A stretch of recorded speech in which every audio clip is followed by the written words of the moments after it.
ماہنامہ دریافت سے انتخاب کی سیریز کے سلسلے میں شمارہ نمبر 5 سے مضامین کے سیکشن سے قمر جمیل صاحب کا ایک مضمون جس کا عنوان ہے ضمیر الدین احمد کی تصنیف خاطر معصوم، اردو شاعری میں محبوب کی جنسیت کا مطالعہ، پیش لفظ قمر جمیل، سماعت فرمائیے۔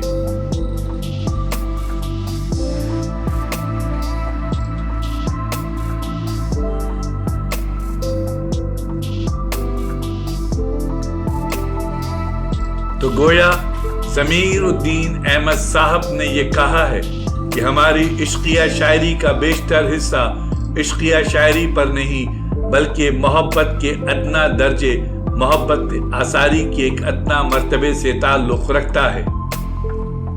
یہ تو ہوا ہمارے تصوف کا رویہ۔ مجموعی طور پر ہمارے کلچر نے آرٹ میں عشق و محبت کے اظہار پر پابندی نہیں لگائی ہے، البتہ فحاشی اور عریاں نگاری کو سخت ناپسند کیا ہے۔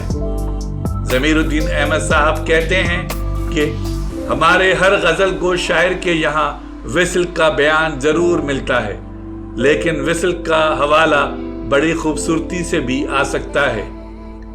ذرا وصال کے بعد آئینہ تو دیکھ اے دوست، تیرے جمال کی دوشیزگی نکھر آئی۔ اور اس ابتذال کے ساتھ بھی جو اکثر آتش اور ناسخ کے شاگردوں کے ہاں ملتا ہے، مثلاً وزیر، صبا رند اور خلیل وغیرہ کے یہاں، اور اس فحاشی اور عریانیت کے ساتھ بھی جو اکثر مثنویوں میں ملتی ہے، دوسروں کو چھوڑیے، مرزا غالب کو دیکھیے۔ صحبت میں غیر کی نہ پڑی ہو کہیں یہ خوب، دینے لگا ہے بوسے بغیر التجا کیے، کیا خوب تم نے غیر کو بوسا نہیں دیا، بس چپ رہو ہمارے بھی منہ میں زبان ہے۔ لکھنؤ میں آتش کے زمانے سے شاعری میں یہ جنسی باتیں بڑھ گئیں، اور دہلی میں داغ نے زنان بازاری کو محبوب کی حیثیت سے منتخب کرایا تھا۔ مرزا محمد رضا قزلباش نے جو اورنگزیب کے زمانے میں یہاں آئے تھے اور کہا تھا، بامن کی بیٹی آج میری آنکھ منہ پڑی، غصہ کیا وہ گالی دیا وہ دگر لڑی۔ بامن کی بیٹی کے بجائے اب شاعری میں طوائفیں گھس آئی تھیں، لیکن حسرت موہانی اور فراق گورکھپوری نے پھر عشق کی بات ہندوستانی عورت کی طرف موڑ دی۔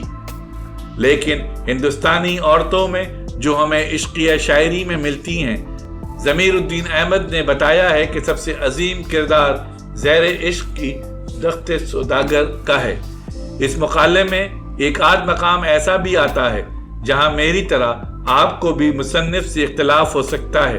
مثلاً ضمیر الدین احمد صاحب کہتے ہیں، ایک مغربی مصنف نے لکھا ہے کہ جنسیت فطرت اور سرش کی نہیں، کلچر کی تابع ہوتی ہے، لیکن ہمارے غزل گو شعراء نے شب وصل کے جو مناظر پیش کیے ہیں، ان کی اکثریت سے اس کی نفی ہوتی ہے۔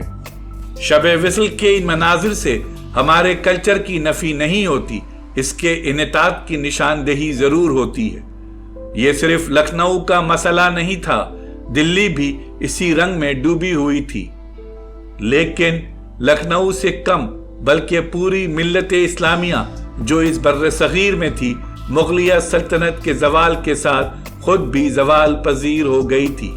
امور مملکت کون سنبھالتا؟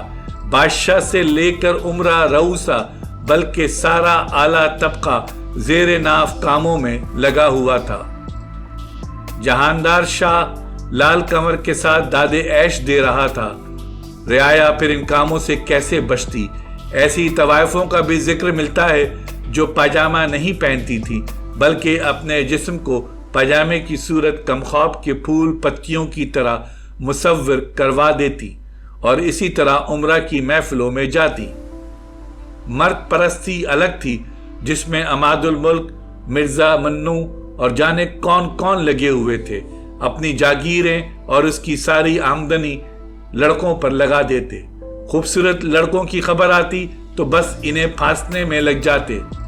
آخری مغل بادشاہوں کے ایک ممتاز عہدیدار کا بیان ہے کہ فرما رواؤں کو طبیب مقویات کھلاتے